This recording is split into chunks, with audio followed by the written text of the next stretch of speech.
Mark, great to see you. And thanks for making a bit of time to come and have a chat. Always appreciate that because I know people are busy. I want to start with something that you said to me a little while back that I thought was really, really interesting.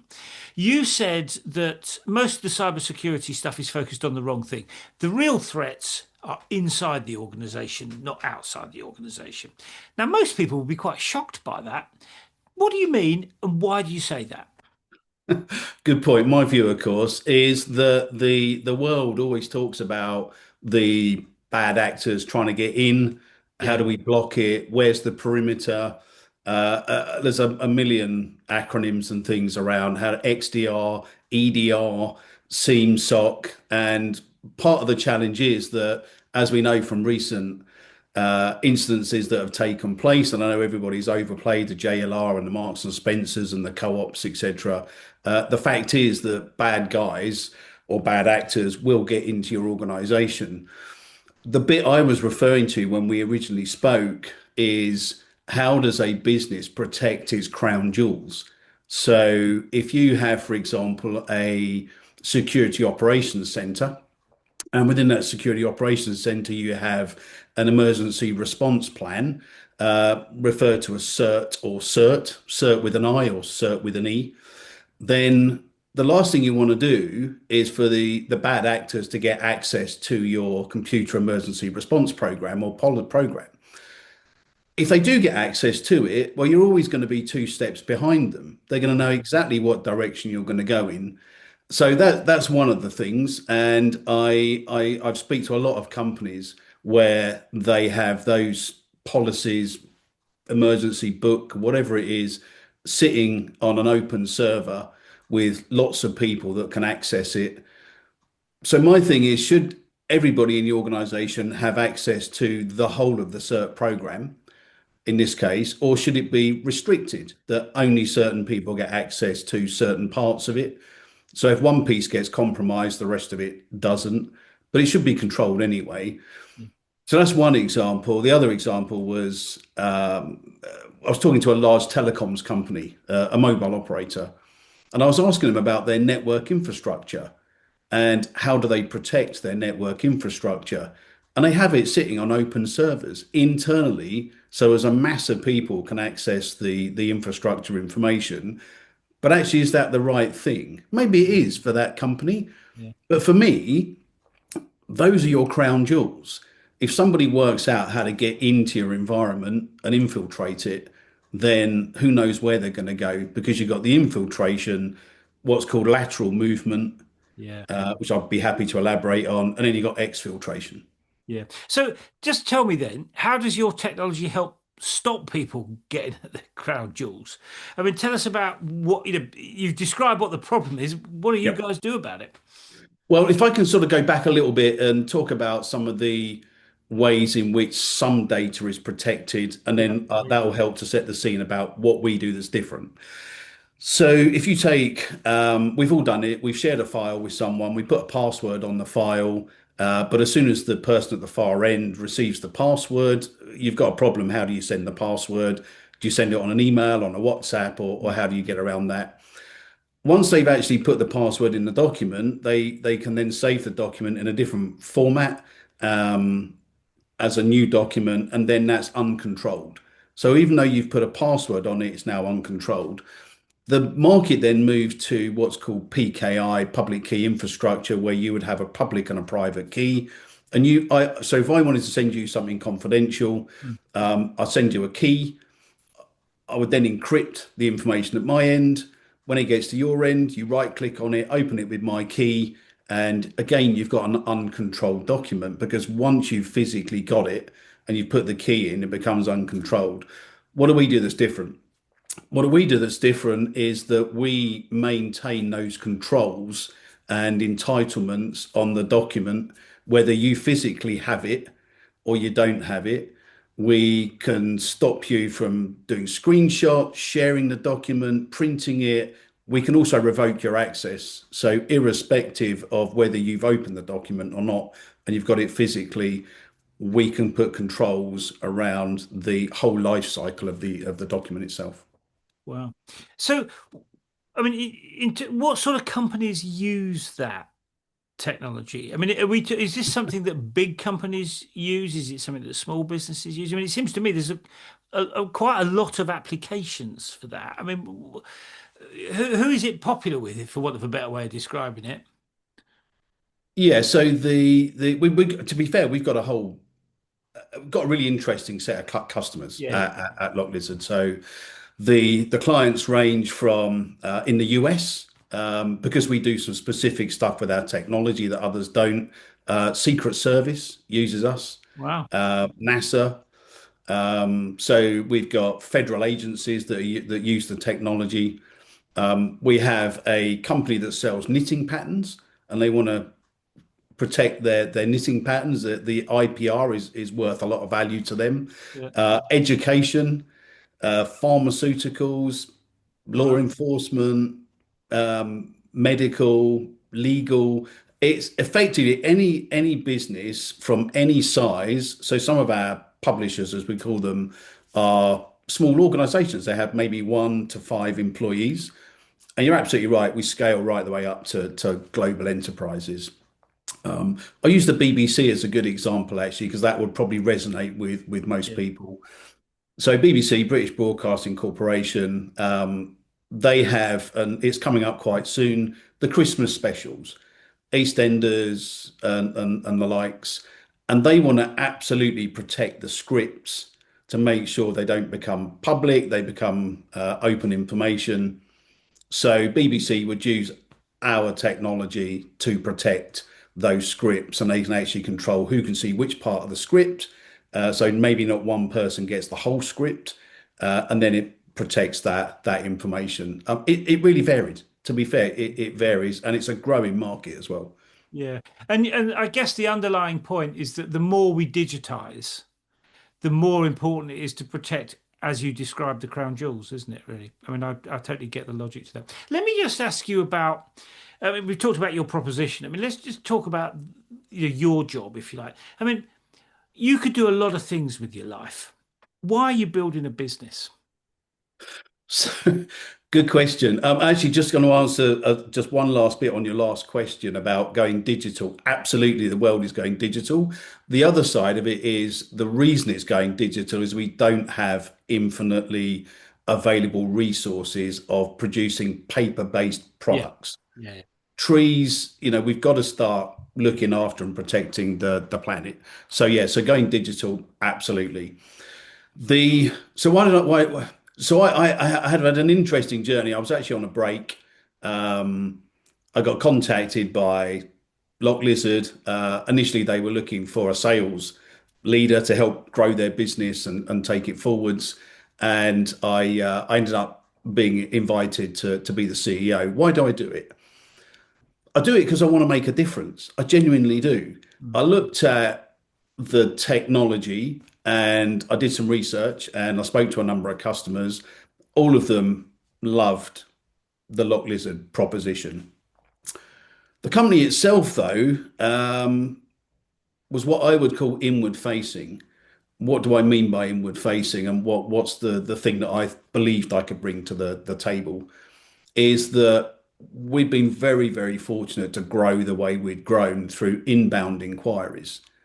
And I'm not talking a couple of inquiries. We get hundreds of requests Mm. every single month. And the team was more focused on being technically led than sales led. I'm naturally a sales leader. That's what I've done my Yeah. whole career, individual contributor, all the way through to various leadership roles. So I came in because I genuinely believed I can make a difference and accelerate this organization to realize its maximum potential. Yeah, cool. Okay. And I like, it's good to hear that sort of passion, actually. People often think that business leaders aren't that way, but I don't think that's actually true a lot of the time. And you're a good example of that. Let me ask you about the being the CEO. So, you know, it's building a global business is a tough gig. I mean, Yep. there's no doubt about that. Most people fail. It's very difficult to get that right. What's your take on, what would you say is at the core of that role, being the CEO? What's your take on the bit that really matters? Stress. So, Dealing with stress. Yeah. Okay. Yeah, I must admit I do have quite a number of sleepless nights. Um, so it's kind of the buck stops with the CEO. We're not a huge organization, just to be open about that. We're not huge, but we do have a much wider footprint than potentially we would have for the size of the company. The so my biggest challenge is actually setting a vision, putting that vision across to everyone in the team, and having everybody on the journey with me. Now, I think leading from the front is a really key ability of a CEO. So don't tell people to do stuff, what I'd call the tell do method.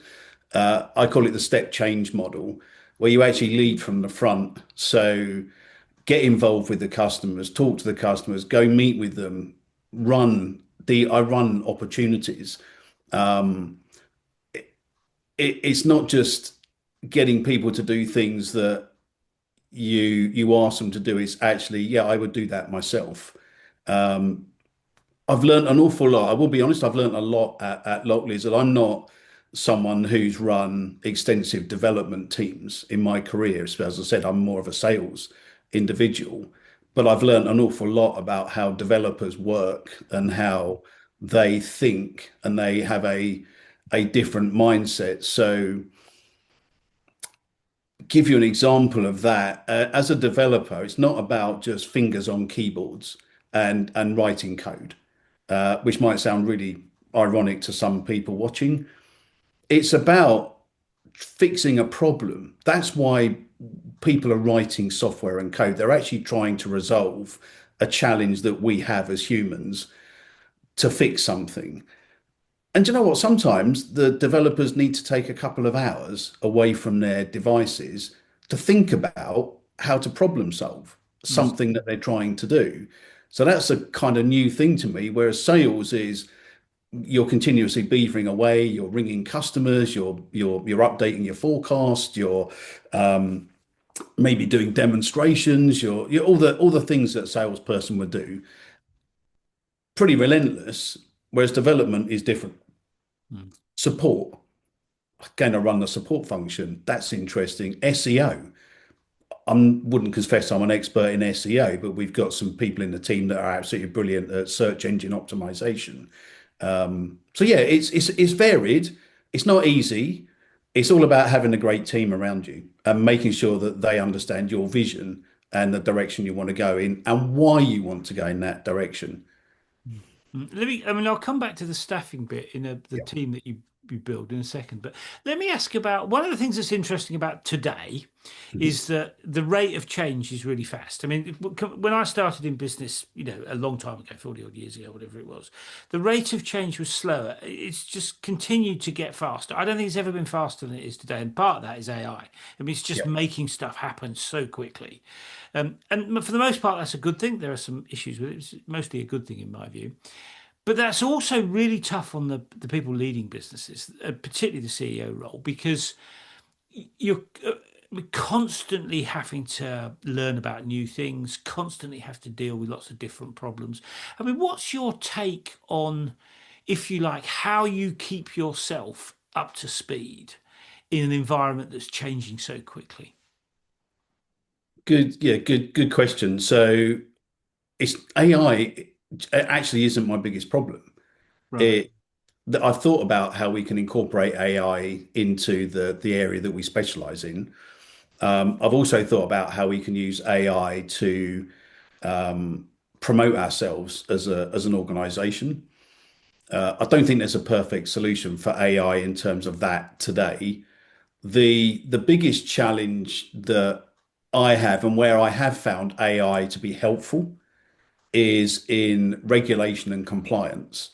I'm, as a business leader, I have absolute responsibility for the emergency plans within the company. So how do we defend against cyber attacks? What frameworks do we work to? How do we do that? Even down to things like anti-slavery. And so you have to have a knowledge that's like, 20 feet wide and about 100 feet deep.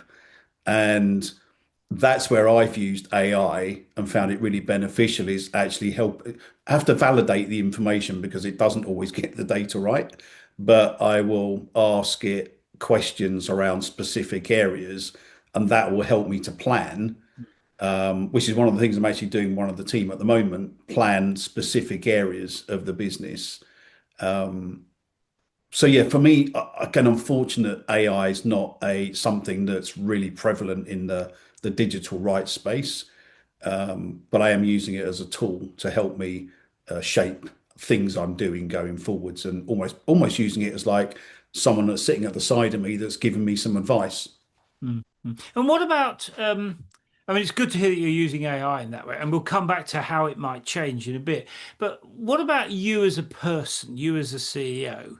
I mean, do you feel that you're able to play to your strengths? Have you got ways of dealing with things that where you're not so good? I mean, because what is a strength and is relevant to that role can change because I mean, how do you keep up with the need to constantly rethink and and review your own performance? Because and of course the reason I'm asking is because to get that right is difficult enough, and then you've also got to do it for all your team, haven't you? You've got to help them kind of stay up to speed in a world that's changing so quickly. And I'm just wondering what your sort of take is on those sorts of challenges. Yeah, you've got to adapt your style, Yeah. and what. So a couple of years ago, I had a.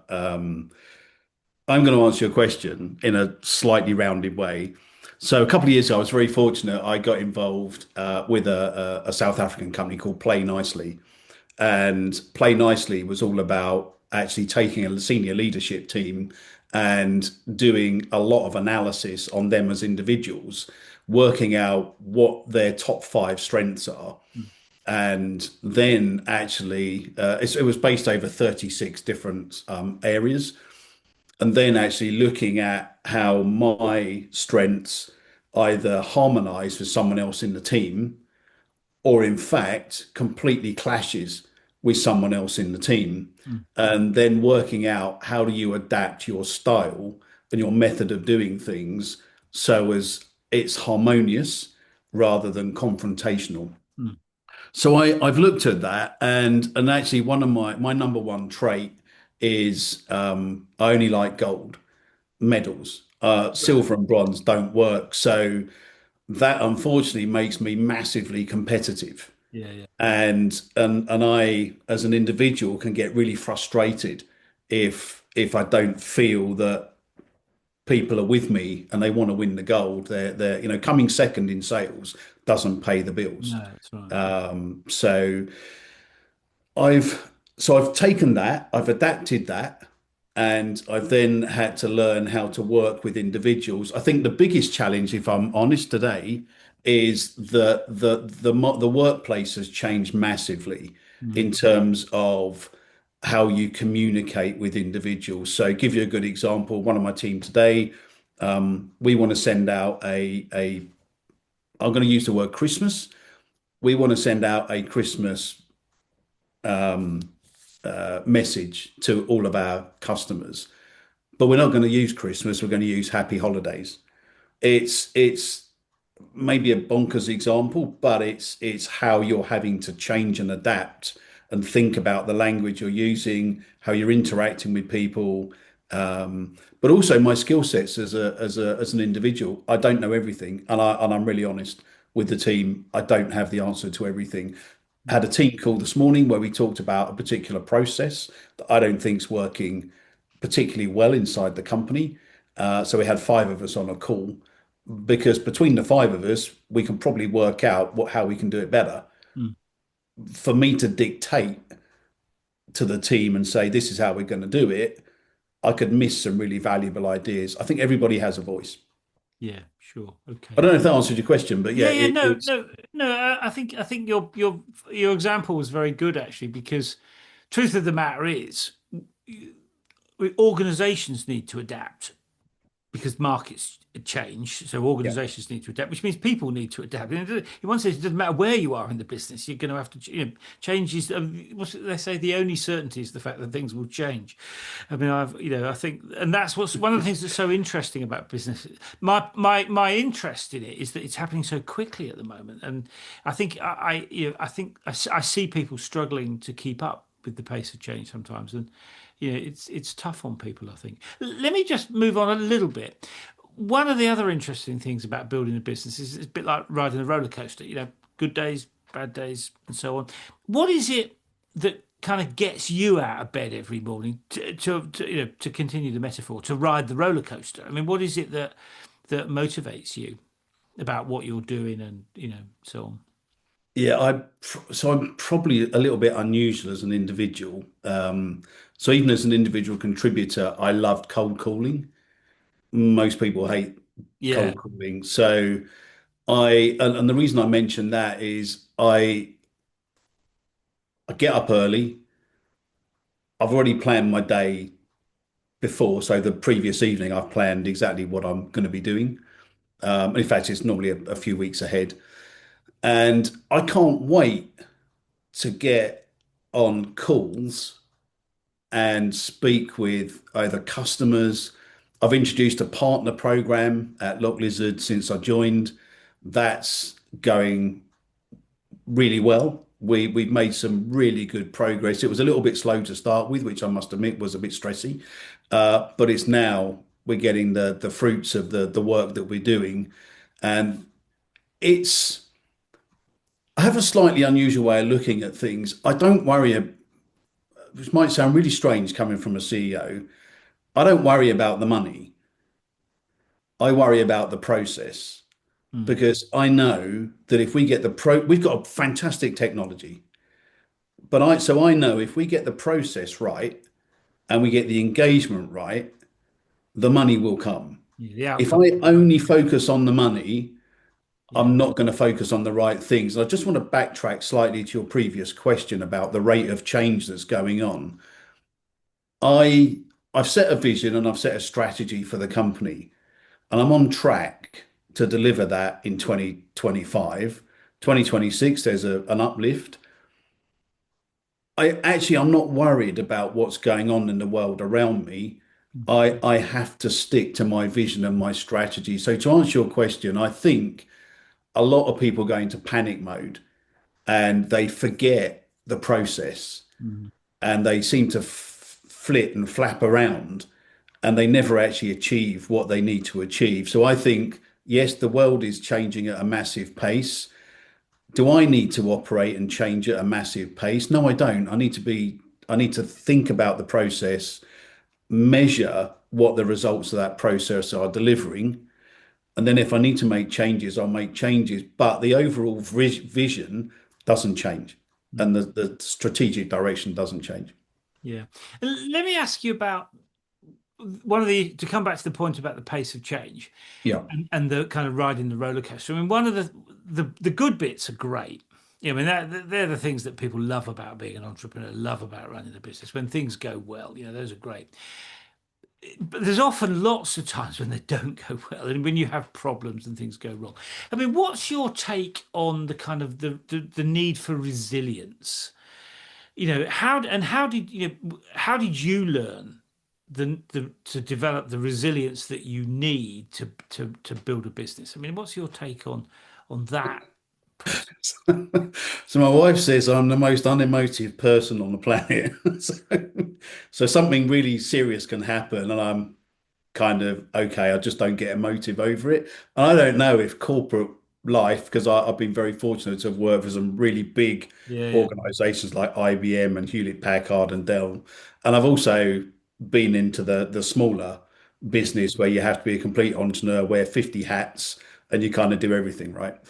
And I don't know if I've just built up a resilience to not letting things phase me.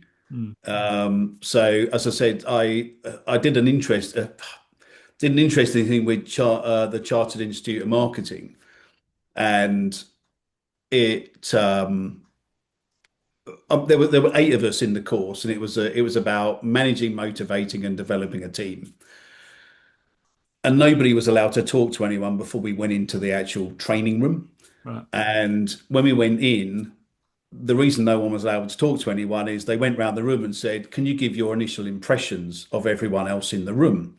And I was like unapproachable, didn't take fools lightly. No one had even spoken to me at that point. Slick. I was the only one who turned up in a suit. I was slick. I was there. And then 3 days later, they did the same thing, and everyone's perception of everyone had really changed. It was interesting. So I think resilience wise, I don't let the little things, and to be honest, I don't let the big things bother me either. Having said that, there have been times where I have thought, what am I doing? Do I really Mm. need to be doing this? Should I just retire and go do something else that's more fun potentially? But that those moments tend to fizzle out over a 2 or 3 day period. So I don't know if it's resilience or whether it's just I don't let the things bother me. But there are occasions where I said I have thought about is there an easier way of enjoying myself? Yeah. Um, I think lots of entrepreneurs would have had that thought go through their mind. Is there an easier way to, because it can be hard sometimes, can't it? The other thing that interests me, you see, about being the CEO is that to be successful, you've got to challenge the status quo in the sense that, you can't outcompete your your competitors if you just do the same things. I mean, you got to do some stuff differently. I yeah, mean, that's the point about differentiation and competitive advantage. It's about being different, isn't it? That inevitably means challenging the status quo. That's what being different is. I mean, what's your take on that and the impact of that? Because it seems to me that the ability to challenge the status quo is related to your ability your the resilience, because inevitably if you're challenging the status quo you're going to get, what was it Mike Tyson says, everyone's got a plan until they get punched in the face. I mean, yeah. challenging the status quo is difficult, isn't it? So one of the things I do when I go to any company is I ask them what I think 6 things that you do that are unique. Right. I call it the 6 unique challenge. I can tell you now, I've not come across one company because everybody likes to talk about their USPs. Yeah. I've not gone to one company that actually has 6 USPs. So ideally, what I'm after is 3. And if you've got 3 and they have a value, and I'm not talking about the team. Yeah, nobody else employs the same people as Yeah. Locklizard. Nobody else employs the same people as IBM, et cetera, et cetera. They're all unique individuals. I'm not talking about that. I'm talking about something that is unique that you can actually build a proposition on and you can take to the market and it has a genuine advantage to a Mm. client. Now, of course, the client has to have a need to for that particular thing that you're offering. And I use a term which is need and want. So we all need to eat, but we want to go to a restaurant. Don't have to go to a restaurant. So that's my kind of definition of a need and a want. So when you have a unique, it has to be something that people need, because that's where the value Yeah. comes from it. So one of the areas that I focus on is I do look at our competition quite regularly, and we look across about 10 of our competitors, some direct competitors, some not quite so. And I constantly look at what can we do that's slightly different. So I'm building the roadmap on feedback that customers have given us, either current customers or customers that we haven't purchased from us. And I've gone back to them and said, help me understand why you didn't purchase our technology. And they've given me some feedback. Mm. And so it's like, okay. And I've had enough feedback to say, well, we need to do that. And who have you bought from? We haven't bought from anyone because no one actually does this particular thing. And it's opened up with it.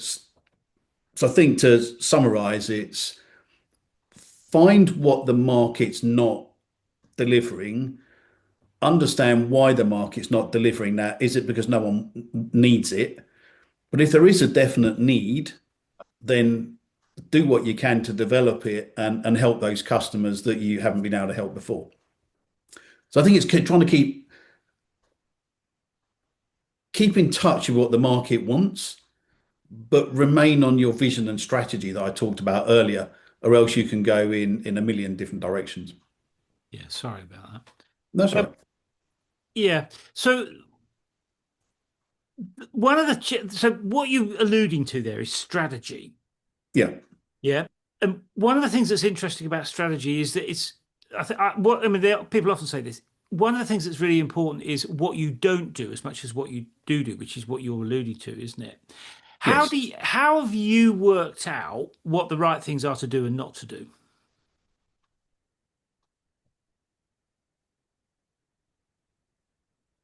I think a lot of it's, and I hate the word gut, but you get a feeling from talking to people about actually what they do need. And the you don't always get it right.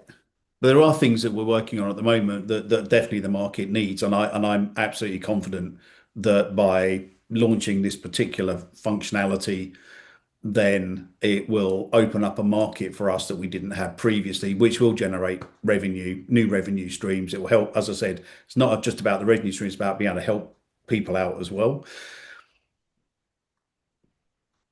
I don't think there's a golden answer to what's right. I think you might think you see it often with startup companies. We're not start with 21-year trading company, so you see it where someone develops something and they think it's going to be the best thing since sliced bread, and no one buys it. And did they not buy it because it wasn't a great technology? Um, or did it just not get the traction it needed? And you talk about the market changing so quickly. And I think, I can't remember if it was you that told me the other day about how many new videos go up on YouTube Yeah, yeah, every day. How do you keep up with it? There was a lady, I can't remember her surname now. Her name was Jana, and she was doing some stuff on LinkedIn, and she developed a mental well-being app because of a personal experience that she had had. And it looked really great, but it didn't work, yeah, which is ironic because the whole world is talking about mental health. It's so you can have a fantastic idea and it doesn't mean that people are going to buy it. I think sometimes there's a bit of finger in the air, there's a bit of luck, right place, right time, and you just happen to get a little bit lucky. I think you need luck as well. yeah. No, I'd agree with that. Let's just explore that a little bit more. So one of the things that I think is also interesting at the moment is, I mean, one is about the pace of change, which you've talked quite a lot about. The other thing that's really interesting is what I call building a business in the age of social media, Yeah. and it kind of relates to the intellectual property thing in the sense that any member of staff, any partner, any customer could start saying things about what you're doing, whether they like it or dislike it or whatever. Yeah. So, and the point I'm getting at is that we're building businesses in an age when there is so much scrutiny compared to, I don't know, 20, 30 years ago, when it was totally different in those days.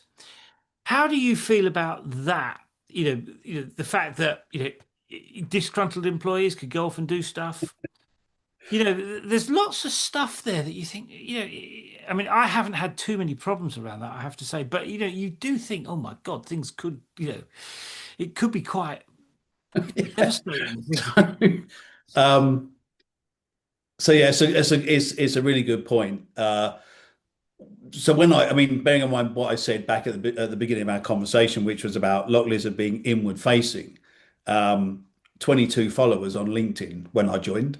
All right, I've managed to increase that by 1,000%, but it's still nowhere near where it needs to be. Yeah, So, Locklizard and social media are not two things that really were gelling yeah, together, right? So we didn't have too much problem there. The founders of the company, they do get very emotive when we have apps that are on the App Store and the Google Play Store and all that stuff. And we get some people that download the apps thinking there's something that they're not. So they're trying to open a PDF file. You can't open a PDF file with our apps. It's a particular file type, the encrypted, secured file. So then they'll post something like your app is F rubbish, and Google normally take those things down pretty quickly. I don't get too worried about it because I just think there's so much noise in the market.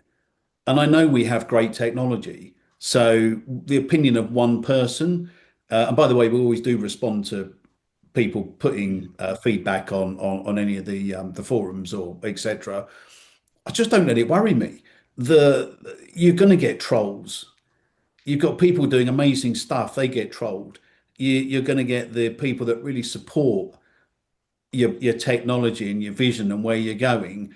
I think social media, if I'm honest, is out of control. That's why I don't use social media. I don't have Facebook or Twitter and all those things. Yes, the market says you should. You should be promoting your stuff on there. How many channels do you want to promote your stuff on? Yeah. I don't even know if it works. That's my biggest thing. I just don't know if it works, Paul.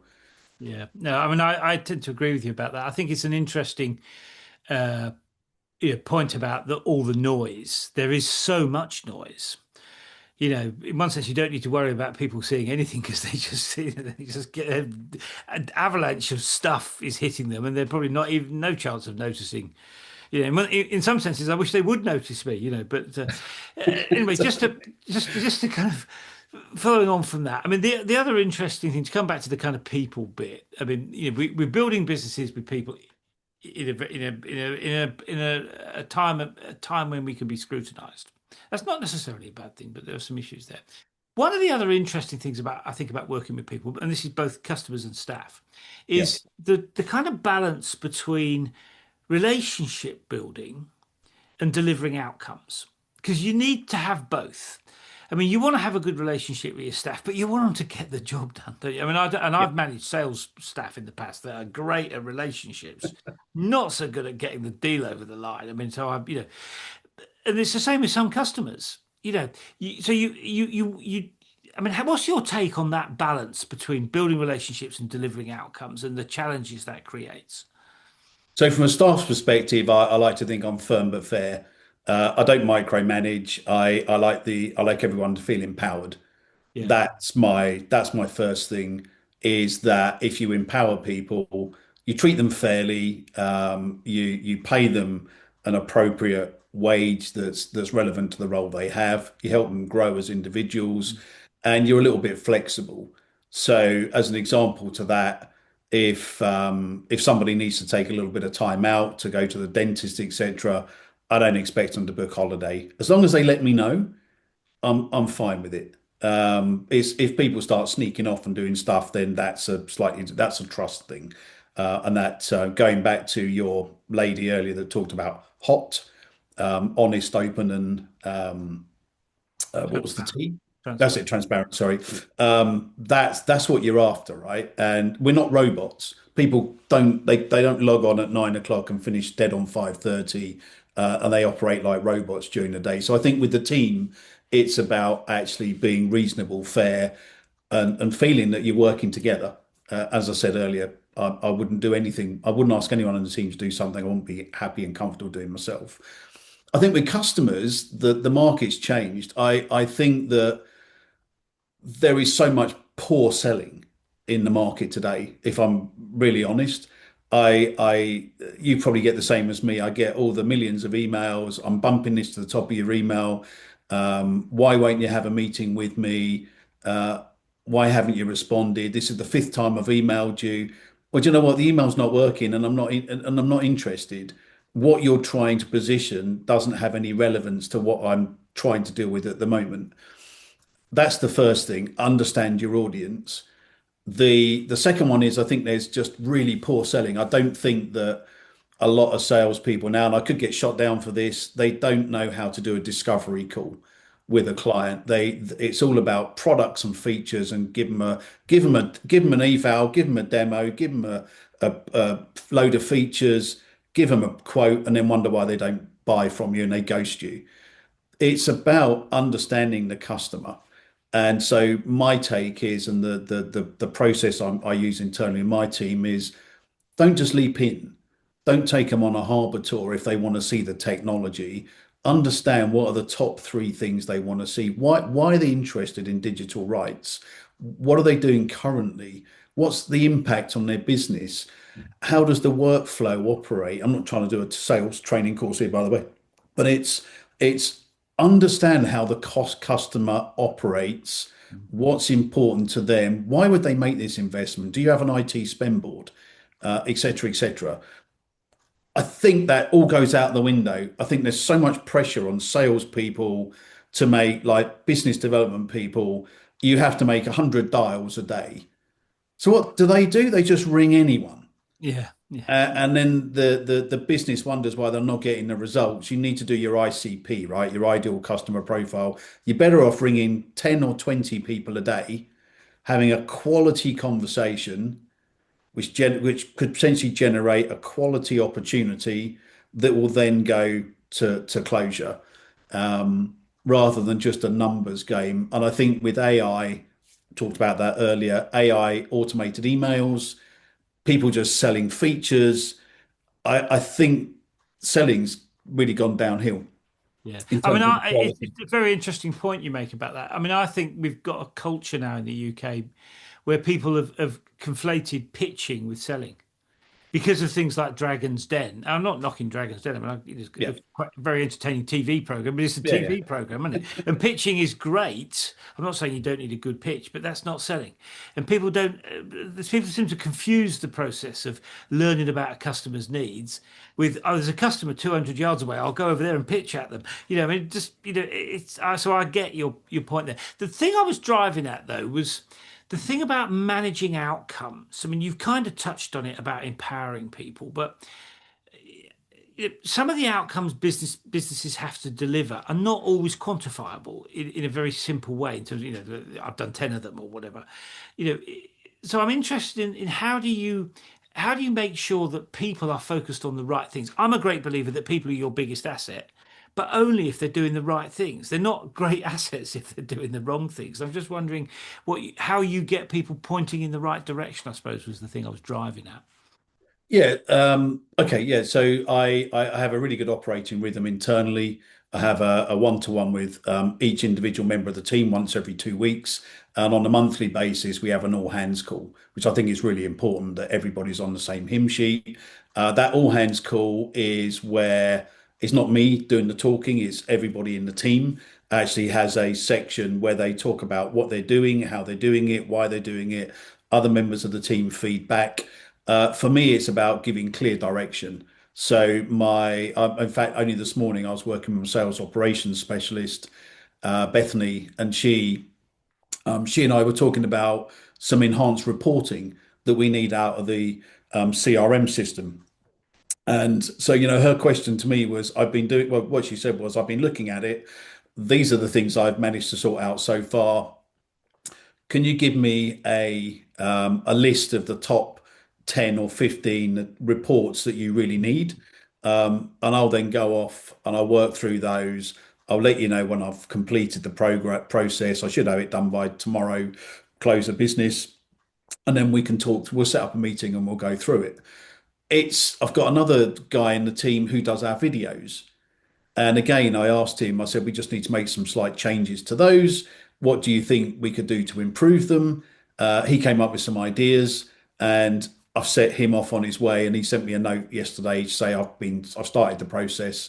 I'm updating those. So he's very clear in the direction he's got. And it's exactly the same across everyone in the team. And then when you all come together, Mm. everybody shares what they're up to. So it's that common goal. I don't know if that's answered your question, but yeah, Yeah, yeah, no, it yeah, it's it's an not tell interesting. do, it's work with Yeah, is what I'm saying. It's empower people to do what they're there to do. yeah, yeah, no, absolutely. And we've talked a lot about the kind of team thing. Let me just ask about customers. I mean, what does a good customer look like to you? One that pays their bill on time. It's- Those are good customers for everybody. yeah, we have varied customers. To be fair, and I'm really fortunate. 95% of our customers will be referrals, Mm. which I think is a is without doubt the highest number I've ever come across Yeah. in a business. So we're very fortunate that we have the customers that invest with us um, will happily be a referral customer as well. The bill thing is actually really important because we don't want to have to be chasing um, clients that don't want to pay. If they can't pay, fine, let us know and we'll work with you. I That's a really good question, and it's a tricky one to answer because as you could, the obvious answer is I want a happy customer. To me, I think what's more important is a client that is open with us and feels they've got a good enough relationship that if something's not working or isn't right, they can come to us and we will look to fix it. Mm, So it is a two-way street, mm, and we do have regular reviews with the clients anyway. yeah. But I would say that's it. I think it's about having that open relationship where the client doesn't just suddenly walk and we find out afterwards, well, this didn't work, but actually we could have got it working. I think it's that it's a partnership, it's a relationship. It's Yeah. not one-sided. We don't just look at them if you're a customer and we're a supplier. It's we're working together. Yeah, I mean, I agree. I mean, it's a very well made point, actually. I certainly agree with that. That the best customers become your partners, and of course they stay for a long time if that's the case. I was talking to somebody Yeah. the other day who said to me that she's very clear about firing customers if people don't. If she doesn't feel that they're right for the company, she fires them. That was her language. I mean, is that something that you do? No, we no, I've never openly right. Okay, actually, I'm going to backtrack slightly. If a customer has a problem and they're abusive Mm, to my team, then I will have a call with them and I want to understand why they felt that way. I understand people get emotive when something's not working. But if the abuse continues, then yeah, we do have the right to not renew their license or mm, to terminate their contract. We've never had to do that. We've always dealt with those customers, and we have got some tricky customers, by the way. Um, no, I wouldn't unless they're abusive or there's some absolute reason or they're infringing at their license agreement, or they haven't paid their invoice for whatever, how long. But we would always try and work with the customer anyway. No, I wouldn't fight. I think the biggest problem you have, though, just to really fully cover that, is you have what's called the long tail. And this normally happens when you're in a startup mode and you just want revenue. So you take on a load of customers at invariably quite a low sales value. And as you start building up your organization and you start adding more resources into the clients and you build out a customer success team, your support team grows, et cetera, the long tail you can find costs you more money to service than the value it brings to the company. yeah. And I am aware of some organizations that will actually start changing their licensing structure considerably to get rid of the long tail customers. But we don't do that. No, right, cool. I was just interested in that issue because you're right. The long tail thing rears its ugly head in a lot more often than people perhaps imagine. Let me ask you about the kind of the thing that you touched on. I mean, you've got clients from all over the place. I mean, I always think it's really interesting that doing business in London very different from doing business in New York or in Yeah. Sydney or whatever. I mean, what's your take on the kind of cultural nuances of doing business in lots of different territories? I mean, do you have a view about that? Does it cause you headaches? It does cause us headaches. We got an order from a customer in New York only this week, and we couldn't accept the order. And the reason we couldn't accept it is they wouldn't accept UK law as the overriding legal side of it. We're a UK headquartered company. Mm, They under New York, it has to be under New York law. mm, We weren't prepared to change our end user license agreements to reflect New York legal process. So the customer placed a purchase order. They then, on the purchase order, added their terms and conditions to the PO, which weren't the terms and conditions we'd agreed with them. So unfortunately, we had to back out Mm. from. We didn't force them to go with the PO, but what we have done, we found an alternative way of potentially working with that client by utilizing one of our partners, one of our new partners in the Mm. US. And they're now talking to that customer, and it looks like we will have a workaround. So, to answer your question, I think that the biggest challenge is where you've got legal jurisdictions in various areas, and that becomes a bit of a problem that they are pushing their terms onto you. Mm. The US is normally fairly straightforward to deal with, to be fair, because it's they're English speaking, etc. Mm. India we find quite challenging. We do quite a lot of business in India, and we're also starting to open up the Middle East as well now in terms of Dubai and around those areas. So that's going to be quite interesting. Mm. Um, Dubai, the challenge with Dubai is data sovereignty, and we don't have any of our servers currently based in Dubai or Kingdom of Saudi Arabia. So that changes the way we have to do our licensing with those customers. Yeah, yeah. No, I understand that. And when you look back on the journey that you've been on, I mean, what would you say you've learned from all those experiences? I mean, it sounds like you've been doing some really interesting stuff and that you've really enjoyed it, is the way it comes across. I mean, tell me if I'm Yeah, wrong. yeah, yeah. Well, hopefully it does. I do. I love what I do. Yeah. And what would you say you've learned from your experiences?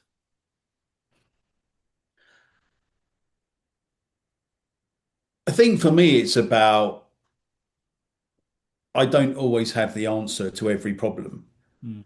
And I also found it quite humbling on a lot of occasions where you're hearing other people's life stories as well and understanding like the paradigm sort of shift where you're thinking something and then someone shares something with you and you think, wow, I generally didn't know that. And so for me, it's not about making a judgment really quickly. It's about actually understanding. So I think I've become. So my wife actually. So this will sum it up, right? I use my wife quite a lot, but we've been together since I was 25, and you can probably tell I'm a little bit older than 25 now. So, um, she said it's amazing how calm and relaxed I am dealing with work and how I deal with customers and Mm. staff, etc., etc. Whereas she'll say, but I can be quite frosty to her and my daughter. So she said, can't you just talk to us the same way that you deal with your customers and your team? So I think I think I've become two different people. I am a Gemini, by the way, and I think I am a different person at work to how I am at home. I'm not a bad person at home, don't get me wrong, but I tend to be a bit more emotive Mm. with the family than I am with customers and the team. Mm. And if you were to start again, I mean, what piece of advice? I mean, given all the things that you've learned and the way you are about yourself and the way you are, I mean, what advice would you give yourself if you were starting again? Funny enough, I was talking to someone about this yesterday in America, and I said four things. Don't overstretch yourself. It's really easy to set yourself up as this particular person wanted to set themselves up as a partner. And I was asking them what their kind of vision was and what the message was they were going to take out to customers. And they were looking to a lot of things. So my advice was don't overstretch yourself.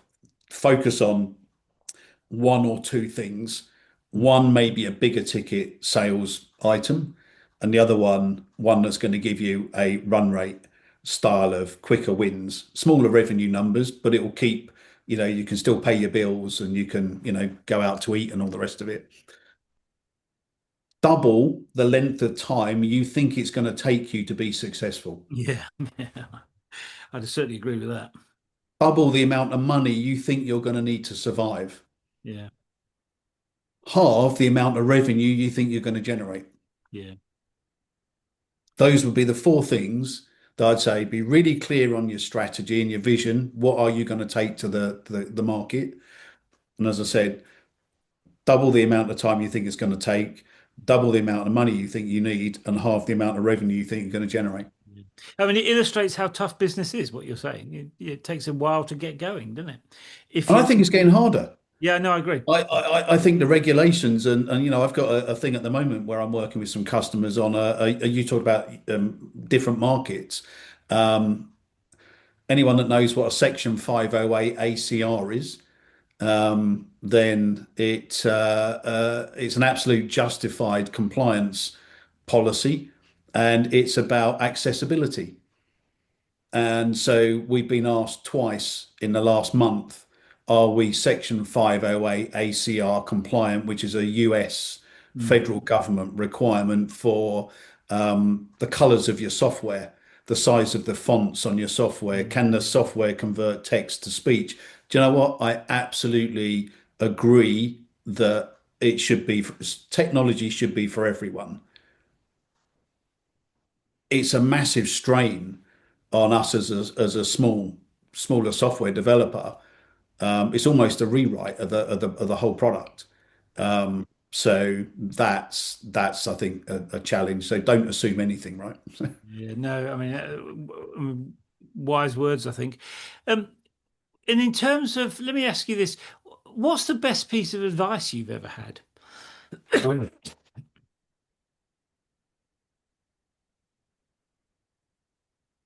I think the best piece of advice I've ever had is from a guy called Terence Greer King. I have to send him this. So I worked with Terry back at Network Associates, and we we were having so he was the vice president of sales. And we were having a conversation. He said, "How do you think about what you've achieved, and are you achieving what you think you need?" I said, I don't really think about it. I kind of have been going week to week, month to month, quarter to quarter. Um, if I'm able to go out and buy the things I like to buy, and I'm a bit of a petrol head and all that stuff, then I consider that I'm doing okay. He said, "All right, well, there's something I do every week when I drive home on a Friday from the office. I ask myself a number of questions. Have I achieved this week what I need to achieve? What do I need to do differently? Is it something I need to change? Is it something the company needs to change?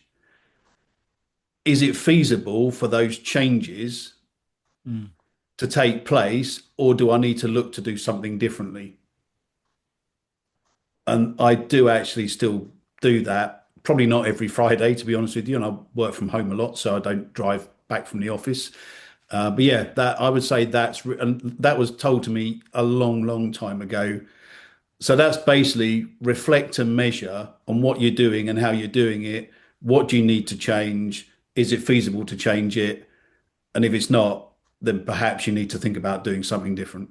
yeah, yeah, no, and really good point, I think. I mean, I'm a great believer in taking a bit of time to reflect.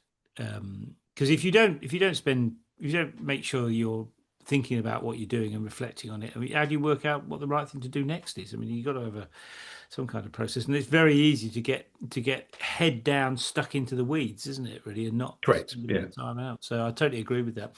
One last question, which is not really about your business as such, but it's around the environment that we're in. I mean, we've talked a bit about AI already.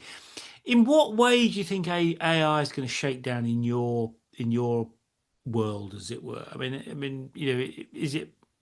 Is it going to really disrupt the your situation? Do you think? I don't think it's going to disrupt. I think this is my personal preference, my personal opinion, sorry. I think AI is going to have a big surge. I think it's then going to flatline out. I think that you've got all these companies developing technology around AI. I think it's all happening incredibly fast. I think now is the time to research it, but not fully embrace it because I don't think it's quite where it needs to be. I don't think people understand the security implications of AI. Mm. Um, I worry massively about so we aren't using AI to develop our product. Now, the developer has asked me, and we've spoke with a number of developers, but they've been talking about should we use AI to write some of our code? Well, we need to security test that code. So that's a concern. I think there's some issues around that. As I said, I think AI will. I think eventually what will happen is AI will prove itself to be really good in some areas Yeah. and not very good in some of the other areas. And I think it's the areas where it shows value is where it will accelerate. The rest will kind of fizzle away. The only aspect of AI that I've looked at and considered for our own technology is is reporting. How do we enhance reporting capability within our technology where somebody can pump in a question and it's not like a Boolean question where it's and or they just literally type the question as they want it. Give me a report on the top X number of documents that are being opened by this customer in this period of time, etc., etc. Probably more complicated than that. And it hit the button and it says this has been opened. These were the people that opened them. This is what they did with them, etc., etc. I think that is probably where AI would come in with our technology. Yeah. But outside of that, no, as I said, I think it will find its niche or niche, as the US would say, and it will then fade out in some areas. I could be completely wrong. It's just my opinion. Yeah. I mean, it's, whichever way it shakes down, it's going to be an interesting few years, I think. Is it going to take jobs? I don't know. I read an article the other day about it saying it's going to take jobs away. I don't know. Would you want to have a chat with an AI, or do you prefer having a chat to a real Well, human? I have actually, I interviewed an AI for my other podcast. Right. Okay. That'd be It was interesting. absolutely fascinating. Yeah, absolutely fascinating. And I mean, this was a couple of years ago now, so it was a less sophisticated version than some of the ones that are out there now. Just like talking to a regular person, except I mean, she was a DJ. They call it Right. she. The technology is called Dex, and she's into DJ. And she said, maybe I was interviewing her just like we're doing this now, and I said to her, "What's the difference between you and humans then?" And she said, "Well, I know about every single record that has ever been produced. I can tell you how fast they go, how long they are, you know." She knows all the detail about everything because, of course, that's what they can do.